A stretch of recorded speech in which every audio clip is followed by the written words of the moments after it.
దర్శకులు Ram Gopal వర్మపై TDP senior నేత బుద్దా వెంకన్న విరుచుకుపడ్డారు. జగన్ కనుసన్నల్లో ఇష్టారీతిన సినిమాలు తీసిన వర్మ ఒక్క కేసుతో భయపడి పారిపోయారని తెలిపారు.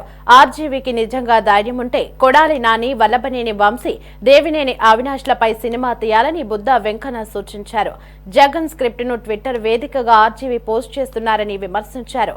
ఒకప్పుడు గొప్ప దర్శకునిగా గుర్తింపు పొందిన ఆర్జీవీ చంద్రబాబుపై సినిమా తీసే అవుట్డేటెడ్ దర్శకుడయ్యారని బుద్దా వెంకన్న దుయ్యబట్టారు.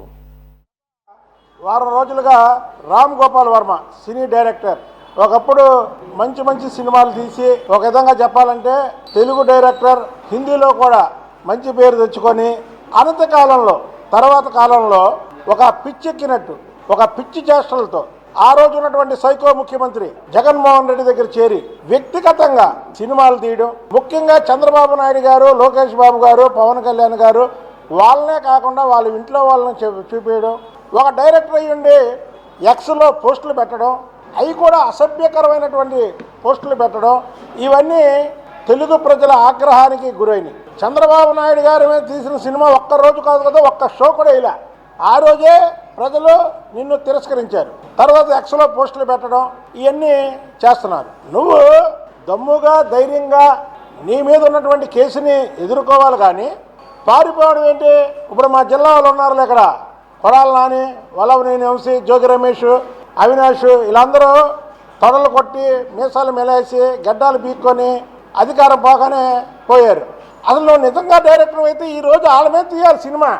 అధికారంలో ఉన్నప్పుడు వీళ్ళు ఏం చేశారు, అధికారం పోయినప్పుడు ఏం చేస్తున్నారు అనే సినిమా తీస్తే హిట్ అయింది. అంతేగాని కేసు పెట్టగానే పోలీసులు పారిపోయి నేనేం చేయలేదు అనే మాటలు ఇవన్నీ కూడా జనాలకి రుచించట్లా. అంటే నువ్వు తీసిన సినిమాలేంటి? ఇది రామ్ గోపాల్ వర్మ చంద్రబాబు గారి మీద, లోకేష్ బాబు గారి మీద తీసిన సినిమాకి సెన్సార్ సర్టిఫికేట్ ఇచ్చింది, వీళ్ళు కేసు పెట్టడం ఏంటి అన్నాడు. అసలు బుద్ధి ఉండే మాట్లాడుతున్నాడా జగన్మోహన్ రెడ్డి అని అడుగుతున్నాను. నువ్వు ఒక ముఖ్యమంత్రి చేసావు, నువ్వు ఇలాంటి విషయాల్లో మాట్లాడకూడదు. మాట్లాడుకోపోగా ఆ సినిమాని నువ్వు సపోర్ట్ చేస్తున్నావు అంటే ఆ సినిమాలో పెట్టుబడులన్నీ కూడా నీయే. చంద్రబాబు గారి కుటుంబం మీద అలా తీయడం కరెక్టా? మళ్ళీ అదేంటంటే వివేకం అనే సినిమా, వివేకం అసలు వివేకం సినిమా ఎవరిది చెప్పు? వివేకం సినిమా నిర్మాత కానీ డైరెక్టర్ కానీ చంద్రబాబు నాయుడు గారిని కానీ లోకేష్ బాబు గారిని కానీ కలిసినటువంటి దాఖలాలు ఎక్కడైనా ఉన్నాయా? సరే, వివేకంలో నువ్వు చెప్పినట్టే వివేకం సినిమా.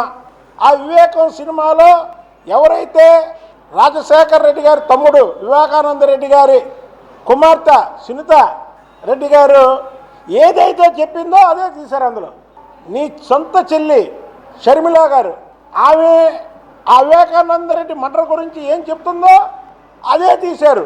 చంద్రబాబు నాయుడు గారి మీద తీసిన సినిమా ఎవరన్నా మీ చంద్రబాబు గారు బంధువులు చెప్పారా? చెప్పండి.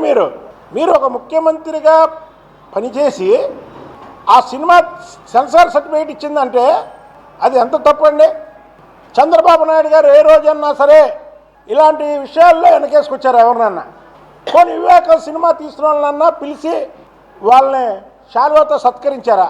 అరే, నువ్వు నిర్మాతకేమో టీటీడీ బోర్డు మెంబర్ ఇచ్చావు, రామ్ గోపాల్ వర్మని రాజలాంఛనాలతో ఇంటర్వ్యూ ఇచ్చావు అంటే చంద్రబాబు నాయుడు గారి ఫ్యామిలీ మీద వ్యక్తిగతంగా డ్యామేజ్ చేయాలనే ఒక తలంపుతో నువ్వు ఒక సైకోగా చేసిన పని కాదా ఇది? ఎక్కడన్నా సరే ఒక ముఖ్యమంత్రి పదవిలో ఉన్నవాడు ఏదైనా ఇలాంటి పనులు చేస్తాడా? అందుకే నీకు ప్రజలు బుద్ధి చెప్పారు.